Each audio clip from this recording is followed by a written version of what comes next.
Hello, everybody, and welcome back to Talking About Birds, the only Cardinal podcast that, like Pete Crow Armstrong, sometimes just forgets the whole basic principle of how this thing works. My name is Nate Heininger, and I am joined by my co-host, Ben Samorka. Hey, Nate H.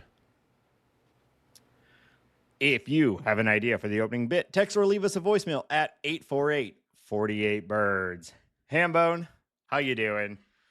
Doing okay? Absolutely killing it over here, Nathan. I rise and grind every day, and I'm grinding right now. This is America's #1 Rise and Grind podcast. We're all about that lifestyle. Dunk a stick of butter in your coffee and get at it. What? That was the thing. Remember that thing? What do they call it? Bulletproof coffee. I don't want to drop a brand name here, but there was like a shitty fad of if you rise and grind so hard, you ain't got time in your busy schedule for a breakfast, you know. So you put butter in your coffee? So you dump. I bet you that's pretty good. I mean, it's butter. I mean, I do it every day, of course, because I ain't got time. But yeah, like the idea was that you would do like, I don't think it's a full stick of butter, but you would put butter into your coffee. And that gives you like the fats and stuff that you need from the morning, with the caffeine. And you can just go to, you can be a killer in the boardroom and on the streets. And the bedroom. Hey, hell. If butter coffee sounds good. I feel like you're talking shit on butter coffee, and it sounds fantastic. Yeah, I mean, I'm not surprised. I think you generally put butter on most things you eat. Is that right? Of course, yeah. Birthday cake. What are you talking about? Yeah. That's mostly butter anyways. That's a good point. Cheeseburger, butterburger. Name a food that's worse with butter, you idiot. Oh, no. I literally can't think of anything. Hold on. There's got to be something. Damn. M&Ms. I don't know. That might be fine. Could be good. Yeah. Could be good. I mean, some people throw M&Ms in their popcorn covered in butter, you know. There's that Simpsons joke where Homer is doing the butter spigot directly into his Milk Duds. Oh, yeah. That's see? Butter is good. That's a good point. Wow. Welcome back to Talking About Butter. That's a good podcast. Hambone, you and I it's a butter show. It's a better butter show. That was good. I like that. Hambone, you and I both attended some live music in the last week, but you refused to tell me who you saw until we got on the podcast, because that's the life we live. Who did you see? I saw Weird Al Yankovic at Red Rocks last night. Weirdo Al, man. Weirdo Al. There's a number of shows that I have like regretted not flying out to Red Rocks to see, and that is one of them. Although he is playing here in St. Louis later, that I also intend to go to. You gotta go. Yeah. It was excellent. Everything about it was fantastic. The first time I saw him back in like the 6th grade or something like that, and it was before Running with Scissors came out. Well, I believe we both were at that show. It was at, so. Six Flags back in Yeah. With Paul Brusati, my old next door neighbor. Shout out, Paul. Yeah, is a real one right there. Weekly listener, I think. Paul, if you're listening for some reason, holler at your boy. It'd be nice to hear from you. Seeing all those, and I think Running with Scissors was a record that really meant a lot to me, and seeing all those songs, and it was just great. I love Weird Al. It was just 2 hours straight of bits and songs, and I loved it. It was fantastic. Also, Red Rocks is a good place to be. Yeah, I obviously a huge fan of Weird Al. I wish that he was still doing things. I mean, I know we've talked about this, you and I, a couple times before, but I don't think we've done it for content. So I've been a little disappointed. I know he's like pretty constant still in like the alt comedy scene, and he pops up and stuff all the time. So he's definitely still out there. But I just wonder if maybe he's just like, maybe I'm a little too old at this point for like the parody game or something. But it's a wide open market at this point. But I would love some more Weird Al out there. Yeah, couldn't agree with you more. Just keep making Weird Al. I like the movie that came out a couple of years ago, but yeah, More Al is good. He did like he's done a few. He did a. I know it's not your thing, but he did like a Hamilton polka a couple years ago. Like it was a few years after the whole Hamilton thing, but he did a Hamilton polka, which was fun. I could go just do a yearly polka. Weird Al, if you're out there, every December, just put out a polka of like the top 10 songs of that year, and I think it would get 1 billion plays, and it would be awesome. But I also saw a show. I went on a Sunday night out to the factory out in Chesterfield, which I don't think you've been to before, but it's I've been in the vicinity of the factory. Yeah. I went to that burger place over there. Yeah, it's it's a bummer that it's like all the way out there, but of course it's hard to find space that big for a space. Yeah, there's definitely not like a ton of empty, dilapidated buildings in St. Louis that could be retrofitted. No, of course not. We need those. We need those empty. And it's good. It's a good thing. I saw recently. It's actually, I think it's back under contract now, but the AT&T building downtown is the biggest abandoned building in the United States. So we love that. That's cool. There you go. St. Louis always at the top. Heavily guarded though, abandoned, but still like the company that owns it just like guards it. You gotta keep them away. So that's cool. We love that too. But I do think they're working on Richard Nixon. Yeah. Hey everybody! Shut up. Stop it. Idiot. So I went to the factory and I saw Devo on Sunday night. Very good. Yeah. I'm a very big Devo fan. I generally am not big into like legacy act shows. Like I'll see them every once in a while, but I don't seek them out too much. This was the 50th anniversary of Devo. So I looked it up. I'm a huge Mark Mothersbaugh fan though. He between Devo and his work on like Wes Anderson films and the Rugrats theme song and things like that, I'm a giant Mark Mothersbaugh fan. So I wanted to go see him, and and I had an opportunity. So it was really fun. He is 75 years old. So you know what? I love this. Show started at 7:45 p.m. and was done at 9. We were walking out of the factory at 9:10. The sun had just gone down. Yeah. yeah. I'm okay with that. I have no problem with that, especially on a Sunday night. Yeah, especially for what it was. I didn't need an opener. I'm there to see Devo. It's a bunch of really old men who are on sort of a legacy tour. I know it's like they had 4 costume changes, which is great. And I think that was also like to go in the back and get IVs and things like that. Sure. But it was also like nonstop bits, which was fun. They were very fun. It's a very funny band, and they had a lot of it was a multimedia experience, Hambo. Wow. But the funniest part was so I'm a big Devo fan, but I haven't necessarily engaged in like a lot of the old videos and things like that. I mostly have just listened to the music for a very long time. And so I didn't know about a particular character in the Devo world known as Boogie Boy. Are you familiar with Boogie Boy? I am not. No. Are you a Devo fan?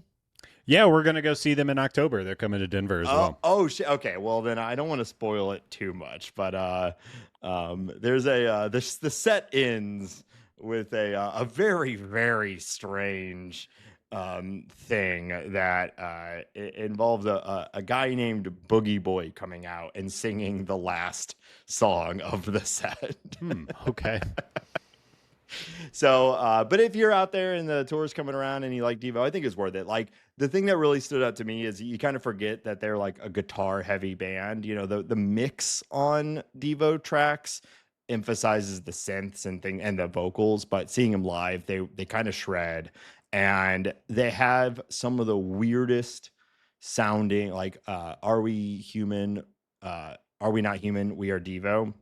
We Are Devo. One of the most like strange like intense and interesting live music things I've ever seen. And you and I have both seen a lot of live music, so I try not to say that like with hyperbole.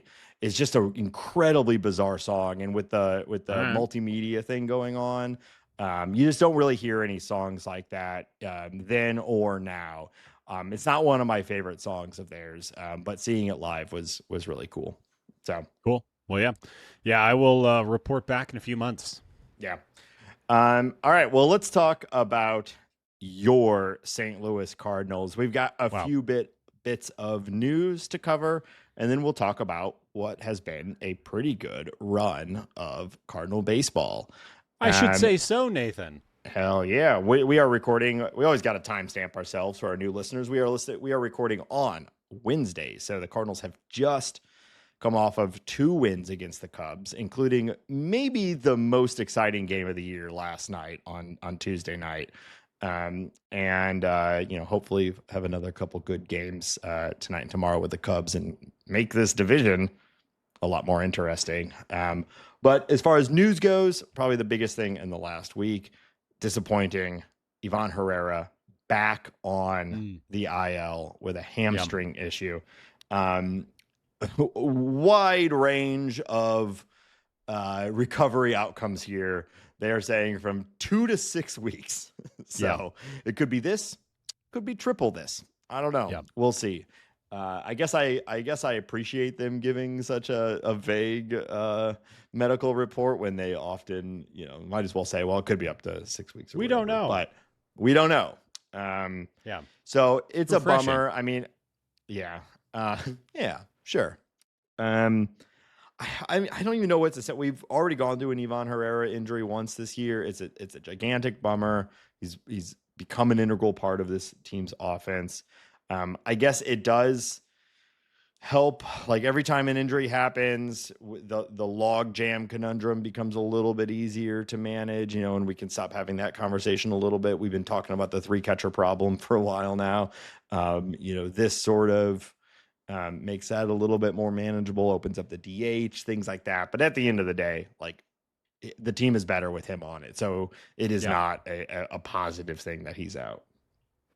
Yeah, it's it should be noted that, if you drop down the minimum playing time standards to fit with what Iván Herrera has been able to play this year, he is the 8th best hitter by WRC plus in MLB. Obviously it's only in 42 games out of we're almost at 80, right? We are at 80 today. 80. I was going to talk about this later, but today is the halfway point of the season. So obviously he's played a little over half of the games, but still he's 8th in MLB and WRC plus. So when he's been here, he's been really, really good. We saw some clips of him. I think it was last night on the Tuesday night broadcast, of him doing some lateral movements and flinging that little hamstring around and doing this, that, and the other. So I think that's good news. And it's kind of making me think like he's had 2 lower body tweaks this year. Yeah. Maybe we have a full-time DH for the remainder of 2025, or at least while the Cardinals are still in the hunt. I think kind of to what you were saying, it is nice to have that DH spot open for the Burleson and Jordan Walker and Gorman, and we'll talk about all the hitters and everything that they're doing later. But having that open is obviously a nice from the flexibility standpoint. But I think, this team is sniffing a wild card berth. They are 2 games into beating the snot out of at least the Cubs pitching, maybe not the Cubs team as a whole, but beating up the Cubs pitching.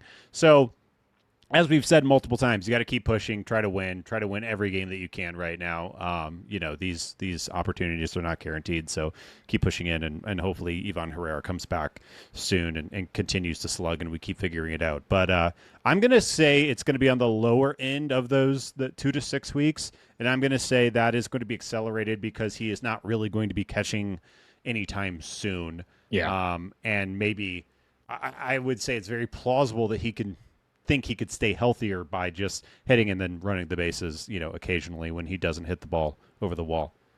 Yeah, and maybe being particularly proactive with pinch running later in the game if it makes sense, just to save his legs even more.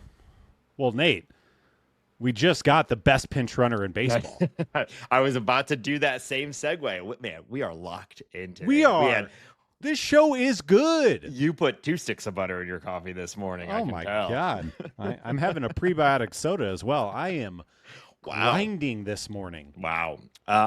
Yeah. So let's go into it. So the Cardinals. Well, what? This is the move. This is the move. I'm trying to set this up with what it respects or what it deserves. Sorry. With what it respects. Yep. This is the move. The Cardinals have officially acquired your favorite player, Hambone, former Rocky, Garrett Hampson. He's been signed. He's been picked up off waivers from the Cincinnati Reds. And in a corresponding move, Jose Barrero was designated for assignment. So on the Jose Barrero side, kind of a bummer.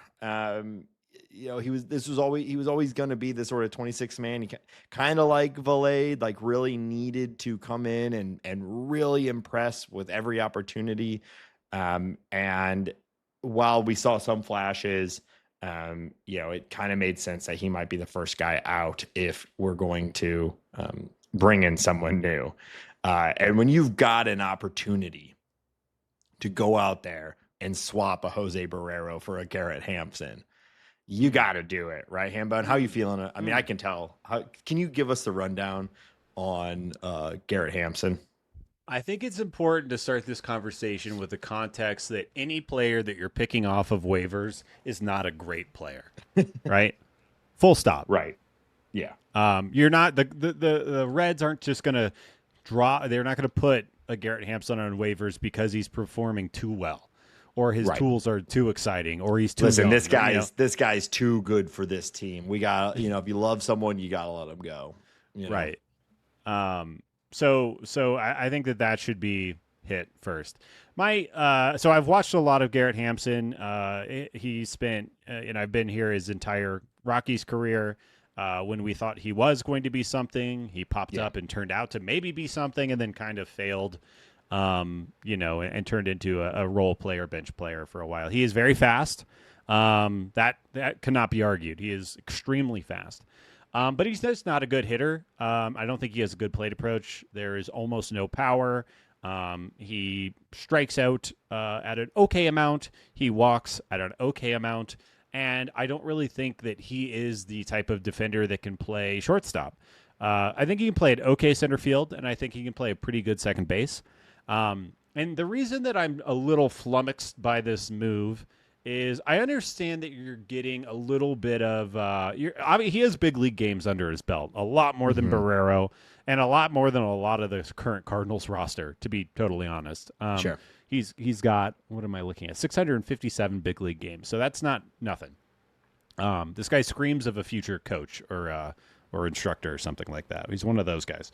But my problem is, like I said, he can't really play shortstop. You could definitely play shortstop in a pinch, but who can't? He's an okay outfielder. He should be a fine center fielder. You have a Ciani at home. You have a Saggese at home. We've seen Brendan Donovan play short in a pinch. And I think that we have the kind of in-house tools that could either be taking a better at bat that offer you speed on the bases. I think Barrero has a little better defensive ceiling as far as we've seen him make some really nice plays in center field. We've seen him make some really nice plays at shortstop. I think he also I'm always going to be, I've talked about this endlessly. I'm always going to be on the fan of the upside play as opposed to the Garrett Hampson side play. The juice has been squeezed. There's not much more that's coming out of this guy. I don't think so.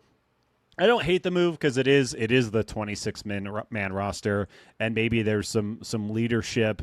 Him and Nolan played together. Maybe Nolan said this guy is that clubhouse guy that you need, because we know that Nolan has manipulated the 26 man roster in the past. Yes. And they played together for, I think, 3 or 4 seasons or something like that. So maybe there's something like that, some clubhouseiness that we're not privy to, at least right now. But like I said, I think you kind of have a better version of Garrett Hampson at home.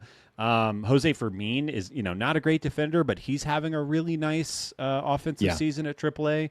Nathan Church is, probably a corner outfielder, maybe a center fielder, and he is crushing it at AAA right now. I'm always talking about Luke and Baker. I just would have rather have seen this roster spot go to somebody else. If you've decided that you don't need Jose Barrero anymore, I can meet you there. But yeah, I like I said, I think I'd rather have an in-house option or keep going with Barrero, Barrera, sorry. Yeah, just not excited about this. I do expect this. Like, I also could see him being on the team for like a month and then gone. Yeah. So I don't want to like burn the houses down or anything like that or whatever. But yeah, it is what it is.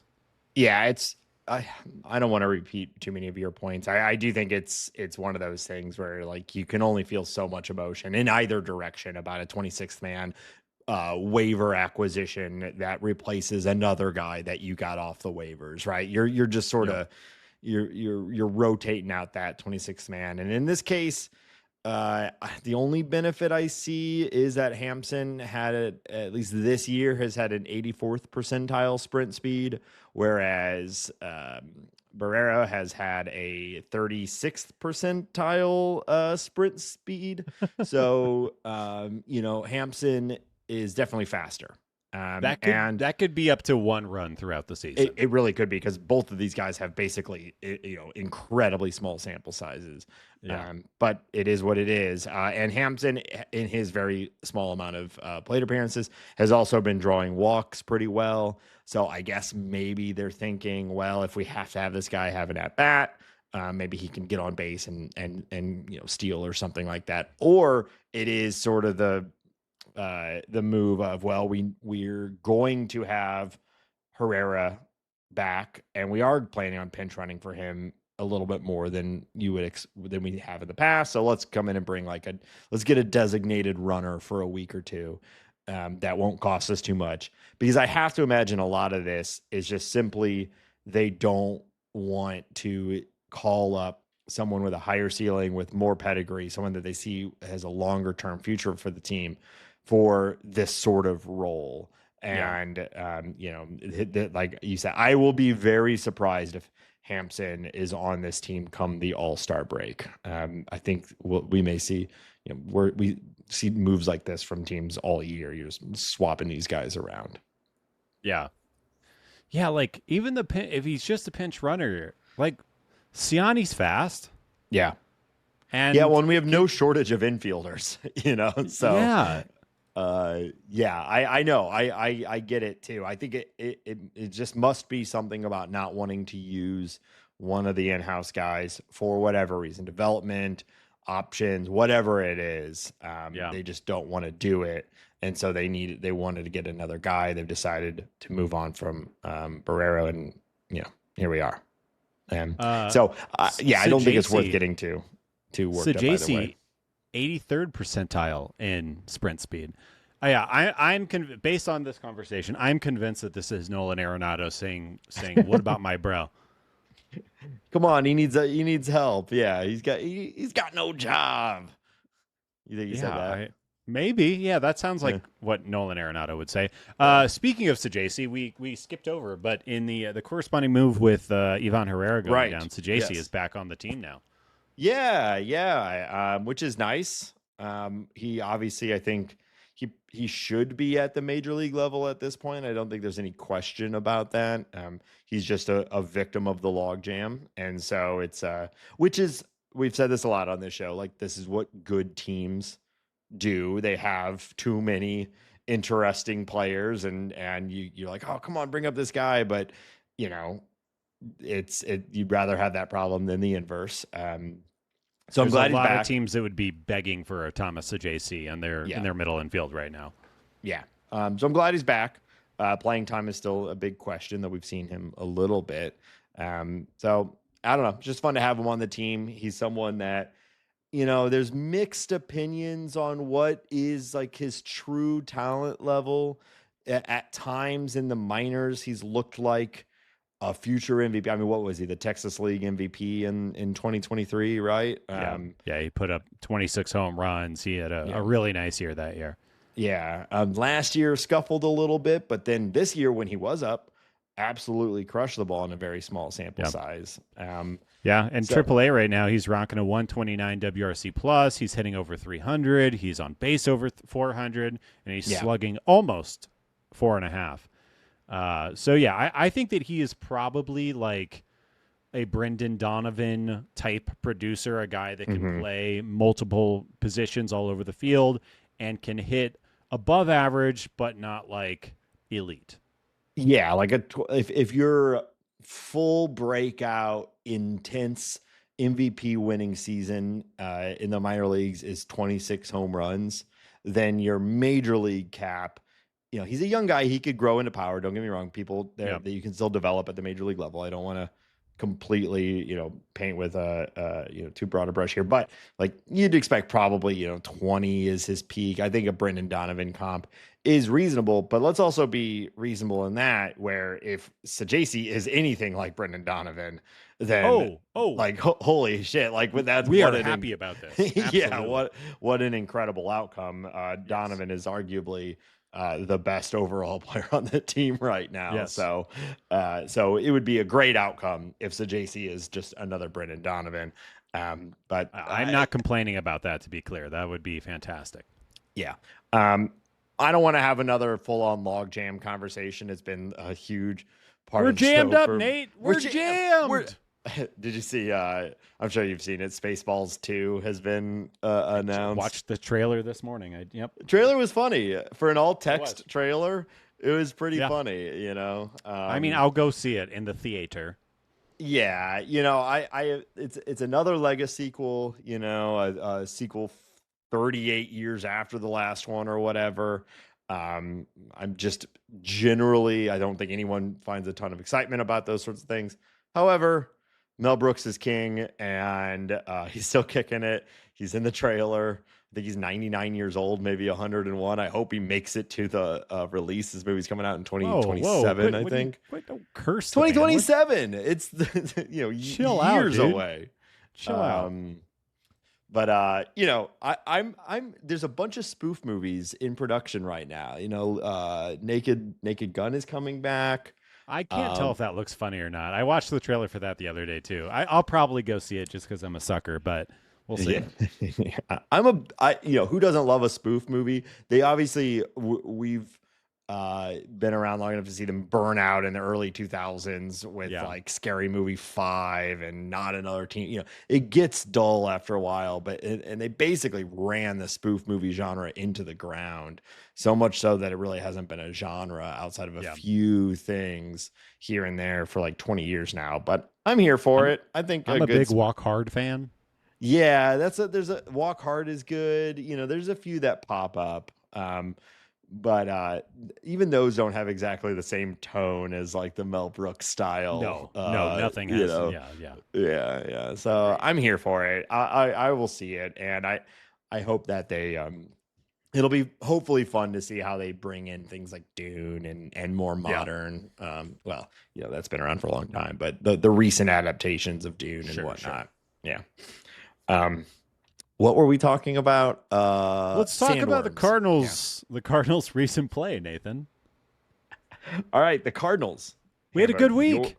Your St. Louis Cardinals are 2.5 games back, 2.5 games back of the Chicago Cubs.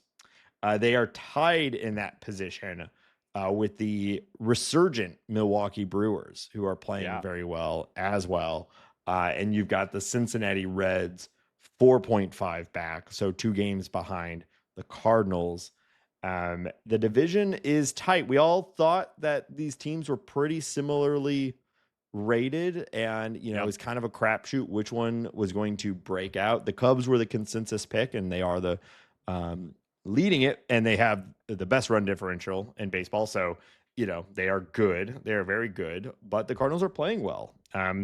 we had a real, they did what they had to do against the Chicago White Sox, which was fun and good to see. Comeback win there, doubleheader win, which is great. They won the series against the Reds, part of the reason where they are now.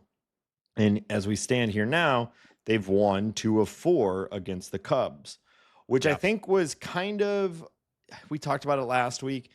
That to me, like if you just get the split, that's a good outcome for how well the Cubs have been playing. And when we talked about it last week, the Cardinals have been scuffling a little bit. So we were like, just win 2 from the Cubs and keep yourself in the division.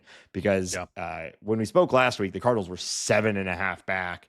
And it started to look like, man, if they get crushed by the Cubs, we could be going into July 11 games back of the division or something like that. And, you start to have different conversations as you get into the trade deadline season. But as it stands, feeling pretty good.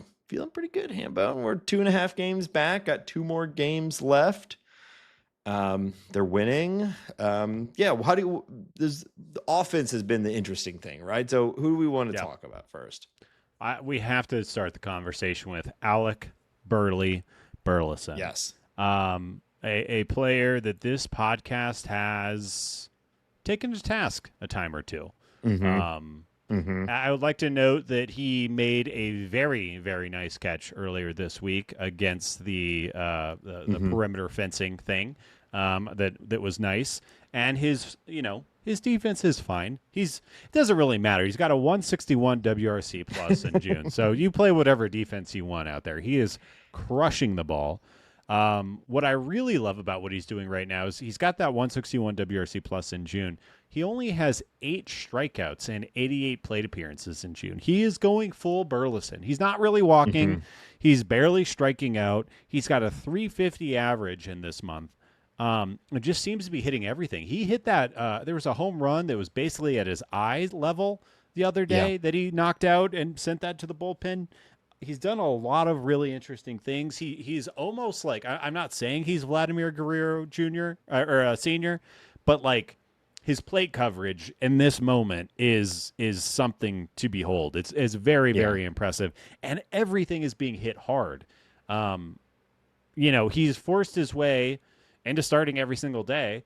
There will be a time this season where he's not on fire in this way, and we'll talk about that, as it comes up. But right now, he's the best or second best hitter on the team, and he's batting third, and we're winning, and it's a lot of fun. Yeah, I think I was probably the loudest about Burleson not making any sense on this team, and I think things change, right? So my point before was that if this team is rebuilding, there's not much that it doesn't make sense to have a platoon bat who can't play defense. Right. And, but that's a very valuable asset on a team that is competing. So a couple things have changed since then. One, the team is competing, and so you're maximizing your output. And so Burleson absolutely fits into a competing team. And 2, he's starting to hit lefties a little bit, right? Yep. So, he's growing, which is great, and the team has changed. And so he's exactly, you certainly wish he could play more premium defense. And I also would love to see something better than a 7% sprint speed. But when you hit the ball as hard as he does and hit it as constantly as he does and into the gap, your sprint speed means a lot less. He's absolutely crushing it. This is the purest form of Burleson that we've seen. And the question now is just, can he keep it up? Everything is backed up generally, underlying numbers. He doesn't necessarily barrel it a ton. He doesn't necessarily hit it super hard all the time, but he hits it so much that, it's that adage, man, you put the ball in play and you never know what happens. So, as far as his splits are concerned, these are season totals, not just June, but obviously in June, he's been one of the better hitters in MLB. He has a 123 WRC plus against lefties. He has a 124 WRC plus against righties. His OPS against lefties is 799, righties 808. So basically the same. he's basically he's striking out slightly more and walking a little less, but he's got a little more slug. So it's basically a wash. These numbers are essentially nothing, but he has not really experienced any platoon downsides, at least so far. And then, like I said, he kind of had a slow start to the season, but he put up a really good numbers in May and even better in June. And it's good. This is good. It's good. There's no complaints. It's good. I think I would love for him to get a few more starts at first and a few more starts at DH rather than the outfield. But that's okay. I think the only problem is the jaywalk of it all. What do you do with a Jordan Walker? Obviously, you can't sit Nootbaar, who we talked about him a couple of weeks ago or maybe last week. He's starting to come out of it a little bit. That home run he hit Tuesday night was ridiculous. Yeah. So seeing him heat up is nice. Obviously, Victor Scott is your center fielder, and Burly and Walker are not going to play there. The only problem this presents is that Jordan Walker's got very few plate appearances this month. Obviously, he had an injury too, and it's kind of hard to see him starting over Burly, Newt, or really anyone else right now. So, kind of back to this weird problem. Yeah, and I think we even said this last week. Walker, unfortunately, is the more obvious choice to lose playing time right now when you're trying to win every game, which is particularly disappointing because, I don't know, maybe we were seeing a Walker breakout before the injury. It kind of looked like it. It was too small sample size to really make any bold predictions off of, but he had a 900 OPS over a 3-week period. So, yeah. So let's just talk about the next 2 weeks of Cardinals baseball.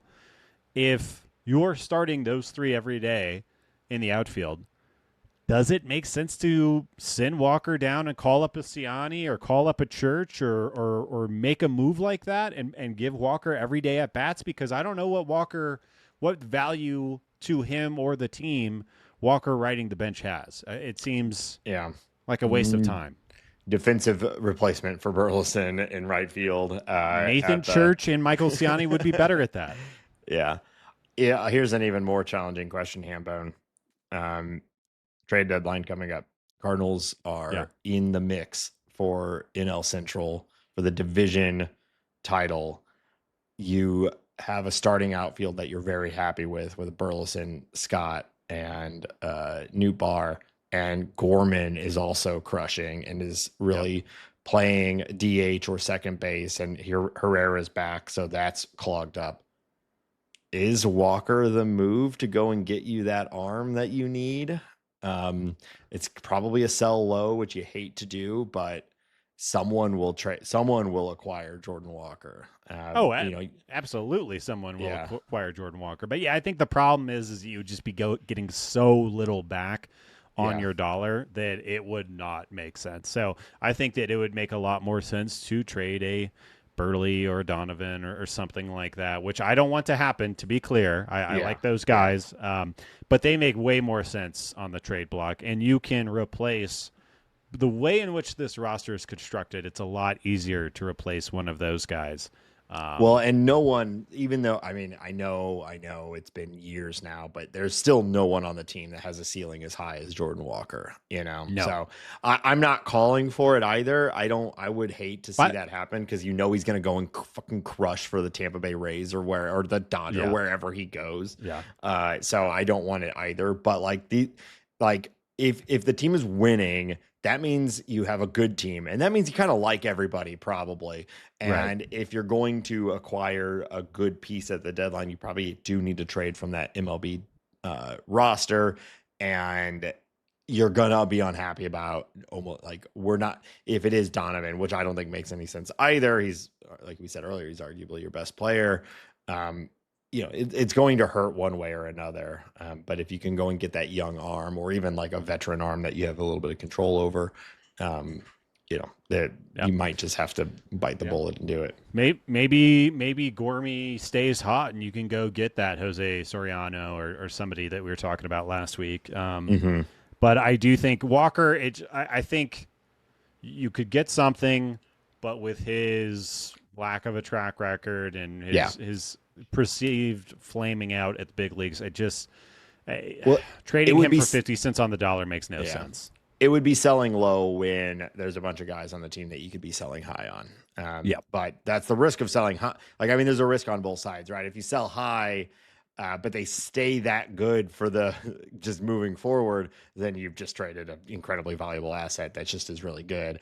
But if you sell low, well, maybe you got out while there's still some value left, or you sold low and he breaks out the next year. And this is why, Chaim Bloom and John Mozeliak are extremely wealthy men. Like, you need to decide that Nolan Gorman can be moved because you believe so much in Saggese or JJ Weatherholt or whoever is next up, in the carousel, and you have to go out and make that decision. And I will say, I really hope they make a decision like that. I don't know who it should be or for what. But if they can go get a legitimate starting pitcher, I think trading from one of those guys makes a lot of sense. Now, if they are talking about doing that for a bullpen piece, I will fly to St. Louis and burn down Busch Stadium 3. But for a starting pitcher with some control, I could get on board for a lot of different scenarios. A lot of brick in that building might be kind of hard to burn down. You know what I mean? Yeah. I'll kill dozer. Rent a bulldozer. Should we build a kill dozer? I've always wanted to get one of the big wrecking ball. Wrecking, because it feels very cartoonish. But I'd like to take it down with that. I want to ride on it as it plows through right field. I think what it would do for the pod, man. Talking about Nolan Gorman and Burly and all this, Burly isn't even leading the team in WRC Plus in June right now, Nate. With 174, it's Nolan Gorman. He's Gorming. Gorman has 5 homers and only 65 plate appearances. His slash line in June is 289, 385, 607. That's very exciting. Obviously, limited plate appearances. Obviously, super small sample size. Him doing a lot of damage against the Cubs is a lot of fun. But the dude he's taking his walks and thumping right now. It's exactly what this team needs. I mean, there's a reason why this team has been successful in the last week. It's, like you said, Burleson's a big part of it, but we've been saying this team needs some dingers. We need some dongs to be doinked. There's been a significant lack of doinking on this team, and we called out a number of guys who we thought was the path out of this. And Gorman, there's no one else on the team with this sort of power potential. And we've seen it before. His whole thing has always been, can he do it for extended periods? He's an incredibly streaky player. When he is on, he looks like one of the best hitters in baseball. But his off is bad, right? He does not have a sort of just like steady level. He's either absolutely crushing it or struggling. And so his real development and his path to being an everyday player for an extended time at the major league level is probably not to slug like this all the time, but to be able to be productive even when you're not absolutely crushing it in every single at bat. So, how we get there, I don't know, but I will say it has been quite a while since we've seen this version of Gorman. So it's really good to see, because there's definitely part of me, especially earlier in the season, that started to wonder, like, is he just cooked? Is it just that he's been figured out? He didn't make the adjustment and it's done. So now that it's happening again, we're like, okay, all right. He's still a young guy. There's still lots of time. He could be what we all hoped he would be. And they couldn't need it anymore. And now is a great time to start getting it. So I just hope it continues. And man, when he's right, it looks easy. He looks like he's not swinging very hard. The ball takes off of his bat. It really looks nice. And it's worth noting that this little hot streak has brought his season numbers. He's WRC plussing 106 on the season, obviously above average there. He is walking almost 13% of at-bats. And, he's only hitting 226 right now. But we've talked about this before. If he can Schwarber, he's a Schwarbering second baseman third baseman, however you want to place him, is really, really valuable, especially for the shape of the Cardinals roster where we're talking about that power that's needed. I don't want everything from him. I'm not expecting him to hit 300 and get on base 400 and slug 600. But if he can keep the power consistent, keep his walks up, he can really settle into a very, very good player for the Cardinals. Yeah, I think his path to being that, like, he's not always going to hit it as hard, but his path to being that consistent player is keeping that walk rate up.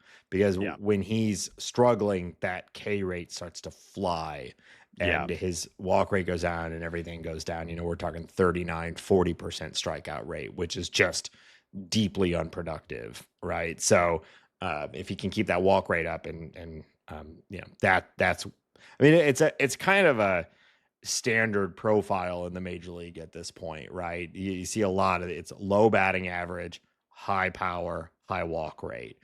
Schwarber is your ideal outcome because the low batting average at this point, Schwarber now his batting average is like a 240, 245, which is really good. Well, Schwarber's having like maybe a career year this year also. He's been even really, last really year good. though, he hit 240 something, you know, so he found that next level. And now he is, you know, he's a borderline MVP player if he was had some sort of defensive value.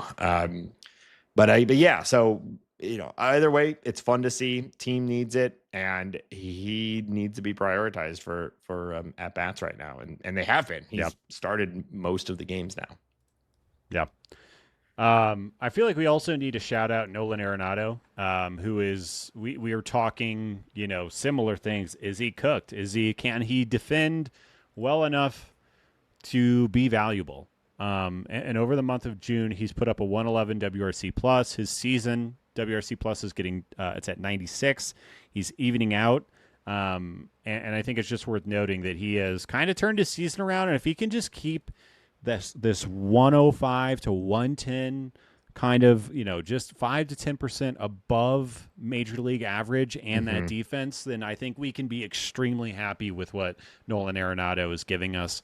And I also wanted to take a second to chat about that play that he made last night against the Cubs, the last out of the game. Yeah. It was Dansby Swanson grounds a 100-mile-an-hour fastball from Ryan Helsley, kind of a high bouncer, slow ball to Arenado. Arenado bare hands it and then guns him out at first with Wilson Contreras making a really, really nice stretch. But his defense has been, I mean, he's one of the best defenders in baseball again. It's really, really fun to watch. And if we could just keep the offense slightly above average, even 100 WRC, like I would be fine with that. If you could just sit right around there, I am totally happy with Nolan Arenado being on this team and kind of leading it emotionally or whatever. Yeah, that was an incredible play. Like, I think that's one of those things where it's like only Nolan Arenado, or maybe like a Matt Chapman or something like that. Like only the elite are making that play, and it's literally a game-winning play because otherwise the Cubs tie that. Or I think a lot of third basemen fail, and it soars into the outfield or whatever, into the bullpen or into the dugout, and now the Cardinals are losing that game going into. I was going to say into the bullpen. That is one hell of a throw. Whoops. Let's talk about some of the pitching real quick. Libby seems to have refigured out his season. He had 3 rough starts. His last 2 starts against the Chicago teams, he put up a 1.93 FIP in 13 innings. And I think he's looked really good. The strikeouts have been a little lower than they were earlier in the season, but he's giving you length and he is being stingy. So it's been really, really good, at least the last 2 starts. Yeah. I mean, you know, it's a real breakout, but even the best pitchers have struggles. So it's good to see him settle back in and, I don't know, look like the future of the pitching staff of the St. Louis Cardinals, you know, like going into next season, it's Gray and then him, right? Yeah. And then we don't know whoever else is around. McGreevy, hopefully, or Roby or somebody. Yeah. Somebody will be there. Somebody will be pitching. Man, I hope the Cardinals get a solid starting pitcher in the offseason. It'd be fun. Speaking of solid. Oh, well, I was gonna say, have you looked at Roby recently? He is doing he's doing very well. There's a lot of I don't want to derail the conversation too much, but if you're out there listening and you're bored, I would say go look at Roby and go look at Joshua Baez. Remember him? Ooh, I've been paying attention to Baez this season. He is doing big man things down there. He is. I remember when he drafted. Didn't he say like I'm Mike Trout or something like that? This outfield log jam, ding ding ding. It's gonna start looking more and more interesting here too. With Baez is I think he's ascending, so we'll see. But he's looking good. He's slugging 662 in Double-A right now. 662. Yeah. Wow. Yeah, he's absolutely crushing it. His WOBA is 462. Wow, he is having a lot of fun down there. Yeah. Bring him up. And he's one of those guys who was drafted high projection, struggled out of the gate. So the way prospect ranking works, if you flounder even for a moment, you just collapse in rankings because there's someone else out there who isn't. But that doesn't mean the ceiling isn't still there, and he seems to be coming back around on it. So, and where I started this, Roby is also looking very good right now. So, I wonder if we might see a Roby up here soon, ahead of a Quinn Matthews who has struggled a little bit at AAA. Yeah, Roby is getting beat around a little at AAA, but he's striking people out. Yeah, we'll see. Eric Fedde seems to have turned a corner, kind of similar to Libby. He's got a 2.49 ERA over his 4 June starts. Again, he's not really striking out the world or doing anything really, really special, but he's kind of doing that Eric Fedde thing where he's just kind of being effective and getting ground balls, and the sweeper is sweeping enough, and it's all kind of working out just fine. Yeah. I mean, that's the game. Is Eric Fedde. I don't know what more to say. We like it. It's good either way. It's good to help them win right now. It's good to make him a more valuable trade asset if that's the way things go. So that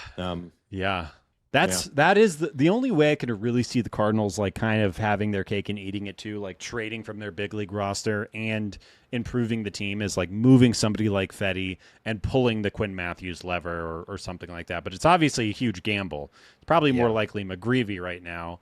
Do you trust McGreevy enough? And, what does that all look like? But I don't know, man. I don't think you could say you're competing and also trading a productive Eric Fedde unless it was somehow in some sort of bundle to get an even better starter. But who's both trading for Eric Fedde and also moving a starter, Fedde's a rental, so that scenario is not going to come up. Exactly. If the Cardinals had any other if Fedde was your 5th best starter, you could pull that off. Oh yeah, absolutely. But he's not, and they will still have 70 or 60 games to play after the trade deadline, and so yeah. I'm telling you, the Dodgers are going to get Miles Mikolas and transform him. It's going to happen. Let's talk about Andre Granillo. He got his first MLB win and first MLB save in the same day during that White Sox doubleheader. I just thought that was a fun note. That's got to be I was just thinking that. Like that. How often has that happened? I cannot imagine. I mean, it's baseball, so it's probably happened before. Or like some weird thing where like, they gave him a save and a win that day. Yeah. Although the save hasn't been around for that long. So I'd be really surprised if it's ever happened before, but also it's baseball, so it's probably happened like 6 times already. He's looked good. He has not been the strikeout machine that I thought he was going to be upon joining the club, but he hasn't, been destroyed by anything yet. He has left his guys on base. He hasn't given up a home run, and I think the strikeouts are going to come, but he's been solid. Yeah. I mean, it's the bullpen shuffle. You and I think both were pretty hyped on this guy last week. He certainly seems to have this sort of repertoire to be a bullpen staple going forward, and results. He's handful of innings at the major league level. So still more to come, but I've liked what I've seen so far. Speaking of, Phil Maton has been one of the best relief pitchers in baseball. He has not given up a run in June. He's striking out almost 40% of batters he's facing in the month of June. And he has been like low-key the MVP of this team, I think. He has been fantastic.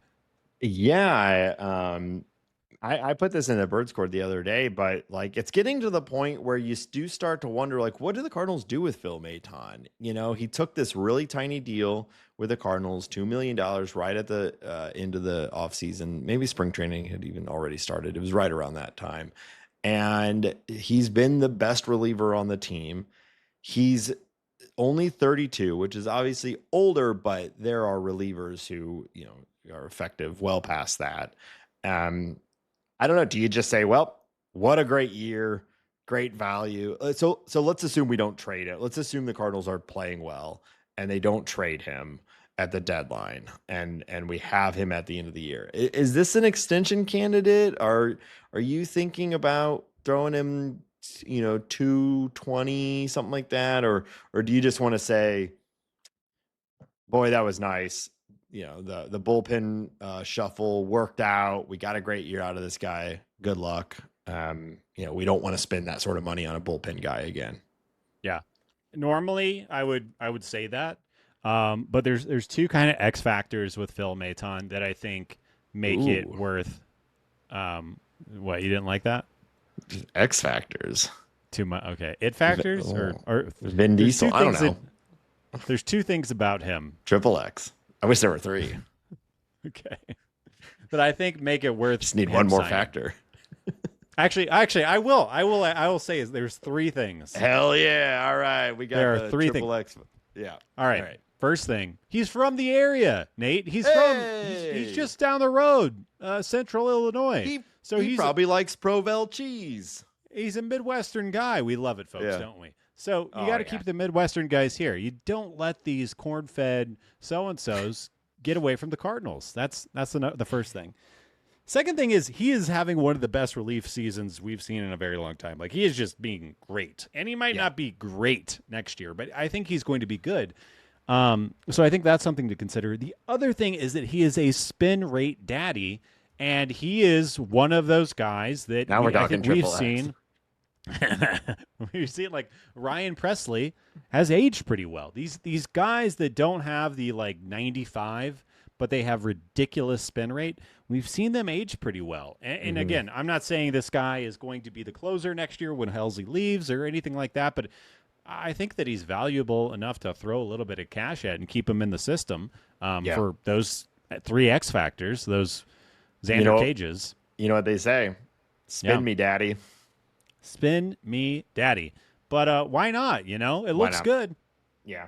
Yeah, I feel like it's like you need to do like one of two things. Is either that, ideally like just do it now, like extend him or whatever, or just trade him at the trade deadline, kind of regard. Like the Brewers have done this, right?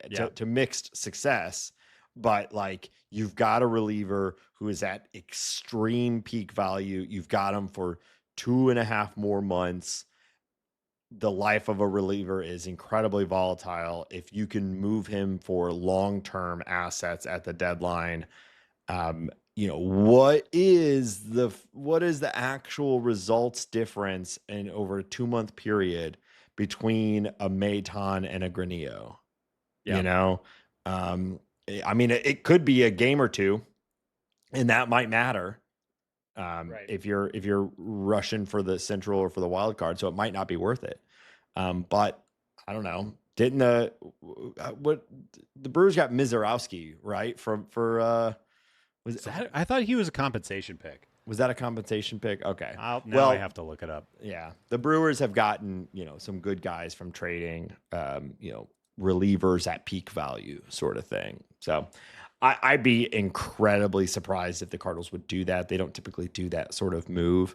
But that's kind of where my mind's at. Either extend him or trade him, because we can't just let this sort of value just walk at the end of the year.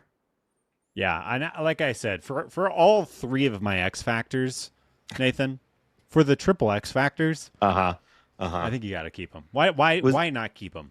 Yeah. Was Xander Cage the name of the character from Triple X? I think so. Now I have to look that up. I think so, though. No, but I don't know. Yeah, it was Xander Cage. Hell yeah, brother. I'm glad I knew that off the top of my head. I'm proud of you. Remember when he like grinds on a staircase handrail with like a dinner plate or whatever, then uses it to deflect bullets? My favorite is in the Return of Xander Cage, the sequel to Triple X. He jumps off a like a telephone tower and in ski boots, lands in skis, and then skis down the jungle. Hell yeah. There's no snow. That's really good. Jungle skis. Man, remember when movies were good? I do. 2017. That was the last year. Bring back Xander Cage. Yeah, let's go. Bring him back. All right. What? Anything else on this? Nah, dog. Nah, dog. Okay. Keep Phil Maton.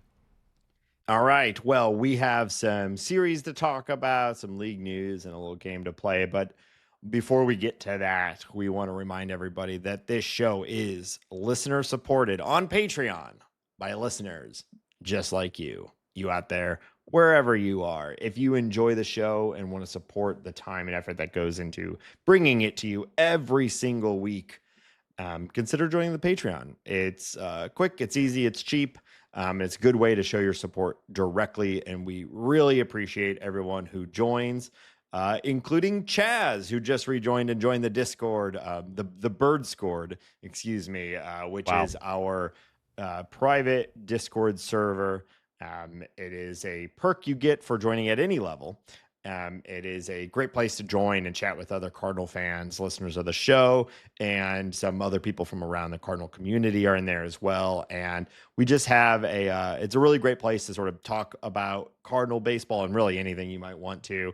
We're all in there during the games. I don't know. It in a lot of ways is kind of replaced for me what other social media used to feel like while you're watching a game, where you could actually go and like comment on something and you know, there's other real people talking back to you. So it's a really fun environment, and we really appreciate all of our patrons. Shout out to them. If you can't, I understand, but we would appreciate if you take a few moments to leave us a review on your favorite podcast platform. That helps a ton, helps us show up in search engines and things like that. And tell your friends and tell your family. If you need some easy links to share, Hambone here can tell you where to find us online. We're on Blue Sky. We're on Instagram. We're on TikTok. You can listen to this show on Spotify. If you're that kind of person, you can go do that. Add us to a playlist. Your friends will love it. You can watch this podcast on YouTube. And, you know, I guess people like that too. You can listen to us on YouTube. We're everywhere. Just find us on the socials everywhere. You can email us, whatever you got, to talkingaboutbirds@gmail.com. You can find all of that information, including Talking About Birds t-shirts. Do you do the wave? Do you not do the wave?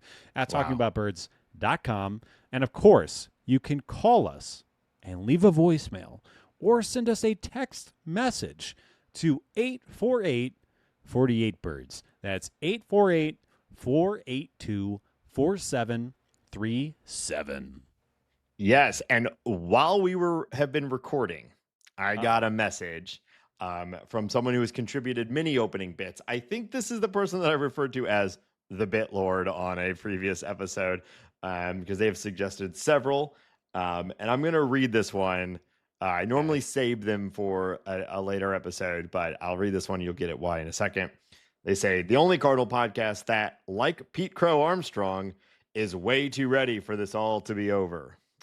So I think that's better than mine that I did for the opening of the show.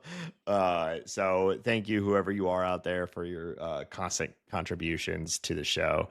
And do it like an hour earlier, and it'll be at the top of the show. All right, Hambone. The Cardinals will finish up their two games against the Cubs since this has been released, and then the schedule lightens up a little bit. Maybe a chance to gain some ground. On Friday, the Cardinals will go to Cleveland for 3 against the Guardians. Yeah. I think we all like the Guardians, right? Like I Sure. think Like as a franchise, you mean? Yeah. I think they're Jose Ramirez. They've had a lot of success in the recent years, and they're a team that's easy to root for, small market, mid market sort of thing that typically tends to run the organization pretty well, at least from a baseball player development standpoint. This year, though, not going the way they planned. It kind of starts and stops at Jose Ramirez right now. Yeah, Stephen Kwan is a very good real baseball player. Stephen Kwan exists. Sure. Yeah. He slaps it around. Yeah. Jose Ramirez, quietly like a future Hall of Famer, that should be one of the biggest stars in baseball, and like is for people who really care about the game, but most people don't really know who he is because he plays for the Guardians. I was yeah, thinking about that the other day, like just because baseball is the way that it is, and it sits in this place in the zeitgeist right now. It's like if you're like kind of a Mariners fan and your team traded for Jose Ramirez, I bet a lot of people would be like, huh? Is that good? Yeah. And he is, like you just said, he's going to be a Hall of Famer. He is one of the best players right now, a perennial MVP type candidate. Yep. And that's part of it being Cleveland, part of it being like he's not really out there all the time, and that's okay. But anyways, I think their pitching is pretty good. I think that when you look at Williams and Bybee and Ortiz and Ciccone as a unit, and even Logan Allen as a unit, it's a pretty good group. There's no one that's really amazing in that group, but I would take Luis Ortiz on the Cardinals. Sure. I would take Bybee on the Cardinals. Yeah. Gavin Williams, I think I would take him too, probably, if I'm honest. But it's like a good group. It's just not a great group, and their position player group is worse than that. But yeah, I don't know. I guess those are my thoughts on the Guardians. Yeah, like that. Their standings, they're bottom of the pack. When you look at where they land in the league in statistical outcomes, hitting, pitching, relief, everything, they're just sort of middle or lower middle of the pack. So they can win some games. But this all is wrapping up to say this should be a series that the Cardinals do well in. I as you were saying that, it makes me wonder if maybe, we've talked about like the desire to go and acquire a young starter with control. The Cardinals have a history of trading with the Guardians. Serfolio comes from the Guardians. Maybe one of those names is a future Cardinal. I don't know. We'll see. But this should be a good series for the Cardinals. And so hopefully they can win at least one more of these 2 games against the Cubs, if not both, obviously, but it's really hard to sweep a 4-game set. But win another game against the Cubs and then go in and continue this hot streak and play against the Guardians really well, because the door is wide open for that. And then after that, they stay on the road, stay in that general part of the United States, because they head over to Pittsburgh to play against the Pirates. Now, we've talked a lot about the Pirates this year. They have some upside. They obviously have Paul Skeens, O'Neal Cruz, who's been really scuffling lately. But they're the worst team in the Central and one of the worst teams in the NL. They need to get rid of their ownership. They kind of need an overhaul of everything. I don't know. Anything like we've talked about them a lot for obvious reasons, but anything kind of stand out to you about the Pirates right now? No, I'll bring up 2 other things. Did you see Dennis Santana try to slap a fan the other day? I did. Never a good look. Never a good look. No, not cute. The only time you should be able to slap a fan is whatever that guy said to Ketel Marte. Oh, God, I hate to even bring it up, but someone probably should have gone and slapped that guy. Not cute. Don't try to slap fans. Not cute. Let's change the subject. Would you vote for Andrew McCutchen to be a Hall of Famer? Ooh, what a interesting question. My gut says no. But I am going to pull him up real quick to see if maybe I'm giving him the short end a little bit. Okay, so he's currently at 53 Fangraphs WAR. Yeah. 327 dinger. I don't think so. I think that's Hall of very good, Man. Yeah, and maybe it's just because I watched the NL Central and I've seen him for so long. His peak was ridiculous. I like him. Like his Jaws, his Jaws rating, he's the 27th in center field. That's nothing to sneeze at. That's pretty good. Yeah, I might vote for him. Yeah, is all I'm saying. I'm not saying my vote is good. I'm not saying that other people should do it, but I might give him a vote. Well, he's the opposite of a Kurt Schilling type, or he's the type that like he maybe isn't quite there from a statistical standpoint, but everyone just likes him so much, and he's he's a huge name for a storied franchise ending his career there. There's a lot of the intangibles, so to speak, that like lift him a little bit. And he is like, I don't know, I think 60 FWAR is usually kind of where you're starting to like, become more of a lock. And he's one really good season away from that, one elite season away from that, but that's just not going to happen at this point. I don't know. I'm not a small Hall guy, so like if he got in, I think it'd be fine. When you think about his era, he's got the peak like you talked about. He just doesn't quite have the longevity. He's had a few really rough seasons that really crushed what was a Hall of Fame path. It just kind of shows how hard it is to really even maintain any of it into your mid to late 30s, which is what the Hall of Fame guys do, right? They're good until they're like 38 or 39. Yeah. I might vote for him. I don't know. Yeah. But once they he's a great player. Once they finally start giving podcasters Hall of Fame votes. That should be any moment.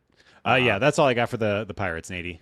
Okay. Let's go through a few bits of league news. I've been waiting to talk about this guy. You threw it in here. Big fans from this show. The big dumper himself. It's about time that he gets the Talking About Birds bump. What an incredible season this guy is having. What are they feeding him over there? No kidding. He's a big boy. Cal Raleigh. He hit his 28th and 29th home runs in the Friday game, which broke Hall of Famer Johnny Bench's record for first half catcher homers of 28, set in 1970. Raleigh hit his 30th the next day, which set the MLB record of 29 for switch hitters before the All-Star break. And if he continues to take it even further, Cal Raleigh could challenge Barry Bonds' MLB record of 39 homers before the All-Star break. I think he's sitting. Where's he at right now, Nate? Is he at 34? Is he at 34? He's at 32. He's at 32 right now. Okay. So we have what is it? 4 weeks until the All-Star break. So if he goes on another heater or just stays hot, I would love to see this. Cal Raleigh is having an MVP level season. He is also the best defensive catcher in baseball. This is awesome. I don't know what else to say. It's incredible.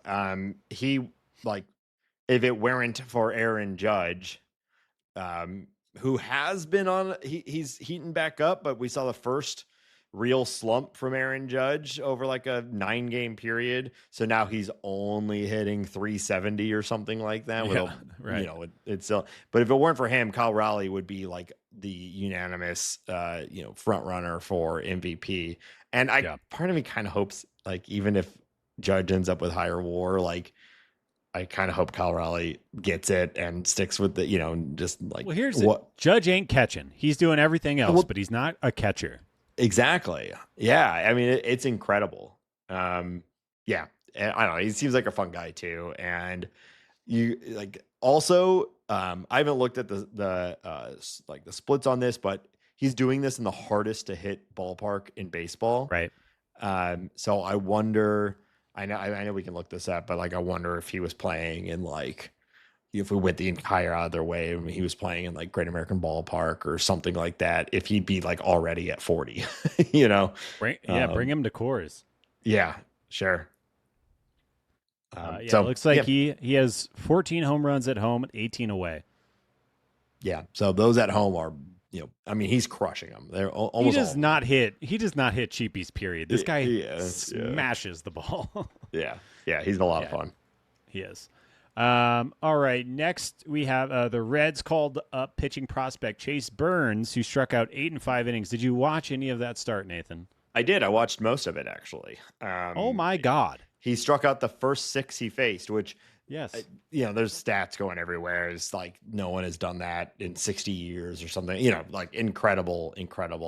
They did eventually get to him. Ben Rice hit a home run, and his final line is not as amazing as the game actually looked, because 5 innings, kind of high whip, ERAs, whatever, but 8 strikeouts, no walks. The dude's an ace. He's like immediately an ace at the major league level. And the Reds, I still think, have a few too many holes, but man, they get Hunter Green back healthy. They got Ellie, who is playing well. Like, this is going to be a good team. If they spend any money on improving this team in a meaningful way, it's going to be a problem, because that guy, I think he's the real deal. Yeah. That start last night scared me a little bit, because there were parts where he looked so good. And just like, I mean, he's just throwing fastballs, and people are looking at him like they're 112 miles per hour. He made Aaron Judge look really bad on a slider. It was very impressive. He was getting strikeouts on fastballs down the middle. Yeah. Swinging right through it. He's 22 years old. So look out for that, Cardinals fans. Yeah. All right. Last piece of news. Some good news. Rays owner Stu Sternberg. Whoa. is in quote unquote advanced talks to sell the team. Sternberg purchased the Rays franchise for $200 million back in 2004, and he looks to sell the franchise to a real estate developer named Patrick Zuplansky for approximately $1.7 billion. But good news. Hold on. No, let's pour one out for these poor owners. It's not a profitable business. Like, they're all hanging in there year by year. I mean, come on. This guy only made $1.5 billion in the last 21 years from it. So 20 years, yeah. So I just want to make sure that we remember, folks, that it's the owners who have it the worst of everyone involved in baseball.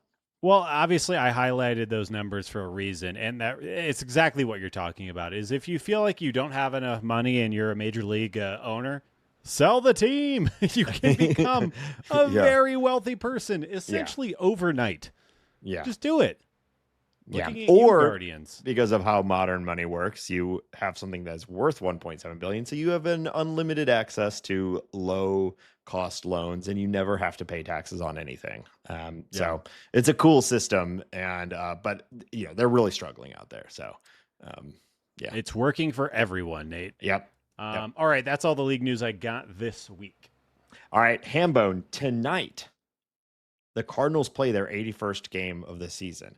People typically say the midway point is the All-Star break, but it's not at all. We are now at the midway point of the season. It's flown by, Nathan. It really has. I hate it. Give me more. I know. It's been blown by partly because it's been a surprisingly more fun season than we thought. And that's because we've been having some good performances from our players, especially those at the core of the team. So I thought now would be a good time for another check-in on our little game, Draft Day, Heroes and Hatchlings edition. Wowie wee wow. All right. Hopefully remember to just put in the little song. Thanks again to associate sound producer Chris Phillips, who I saw Devo with. Wow. So, okay. So if you're new to the show, at the start of the season, Hambone here and I did a little draft where we took 3 from the opening day 26-man and 3 from anywhere else in the Cardinal organization. And we keep track of their Fangraphs WAR. Whoever accrues the most WAR at the end of the season wins. Part of the reason I like this game is it just allows us to dig in a little bit on each individual player and how their season is progressing. So to recap our drafts, Ben has Nolan Arenado, Lars Nootbaar, Brendan Donovan, Jose Fermin, Thomas Saggese, and Riley O'Brien. And I have Sonny Gray, Mason Wynn, Iván Herrera, Michael McGreevy, Quinn Matthews, and Tink Hence. Wow. How you feeling here at the halfway point about your squad? I'll go over the numbers in a moment. I feel pretty good. Newt had quite the dip, though. Newt had a prolonged stretch of bad baseball. Outside of that, I feel pretty good about my team. Yeah, well, let's dig into the numbers here. So Nolan Arenado, Hambone, when we last spoke at the quarter mark of the season, he was at 1.4 F4. He also slumped. He is now at 1.2 F4. So this last quarter of games, Arenado has lost 0.2 of a WAR.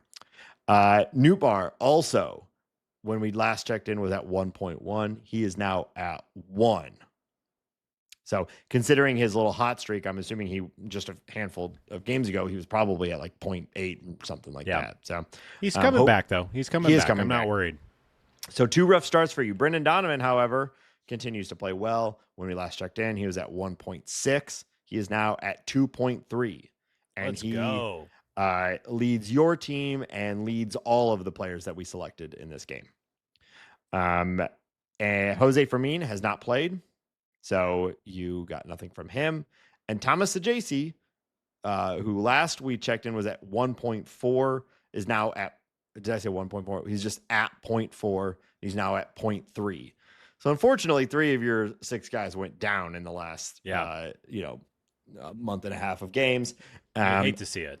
Riley O'Brien, though, who was at negative 0.3, is now at, negative 0.1 is now at 0.3. So he's gained almost half a WAR since we last checked in. Putting your total at 5.1. Okay. Over on my team, things have been going pretty well, Hambone. Sonny Gray gained a full WAR between our last, and now he's now at 1.9. Mason Wynn also gained almost a full WAR. He's now at 2.1, up from 1.2. Iván Herrera is at 1.6, up from steal of the draft right there. Steal of the draft. Wow. Yeah, he was my last pick from the Major League squad. And Michael McGreevy, who was my pick from the baby birds, the hatchlings, is now at 0.5, up from 0.2. And my 2 other minors guys, Quinn Matthews and Tink Hence, neither have played. So that puts my total jumping ahead of you. Oh no! At 6.1. I am a full Fangraphs WAR ahead of you now. So you were beating me by 1.2 last time. I'm now beating you by 1. So good for me, bad for you. But I think we'll see how this ends, because you were held back a little bit by Newt and Arenado's cold streak, but now I feel pretty confident in those guys having a good rest of the year. Yeah. I was thinking about that. Like, we're only at the halfway point, right? How often, it's a huge part of baseball. Big second half. Like, there's so much baseball left that can fully define seasons that this whole thing could flip at any point. Absolutely. Yeah. And Newt, I think Newt kind of taking off in the second half would be a really, really good sign for the Cardinals, but we'll see. Yeah, it would be. But I feel like I have the higher floor with Gray, Wynn, and Herrera, though Herrera keeps getting hurt. And if he's DH only, that's really going to impact. Part of the reason I took him was the value of him being even a mediocre catcher. Right. Yeah. So, well, I mean, like I said earlier, he's got the 9th best WRC plus in baseball when he's playing. So, yeah, just stay there, man. Come back. Yeah. So that's going to do it. We'll check in on this game here again at around the 75% mark, and then again at the end of the season. So good luck to me first, and then Ben second. But good luck to the Cardinals overall. Should be a fun game tonight, and hopefully another good one tomorrow against the Cubs, as the Cardinals maybe are making a play at the NL Central. We'll see. I don't want to get ahead of myself. But it will certainly be an interesting month of baseball as we approach the trade deadline. So if you want to contact us, you have a question or comment for the show, check out links to all of our socials and ways to contact us at talkingaboutbirds.com. Again, I'd recommend checking out the Patreon, patreon.com/talkingaboutbirds. And we will be back next week, as always. And until next week, go Cardinals. Eat those Cubbies. Did you say eat those Cubbies?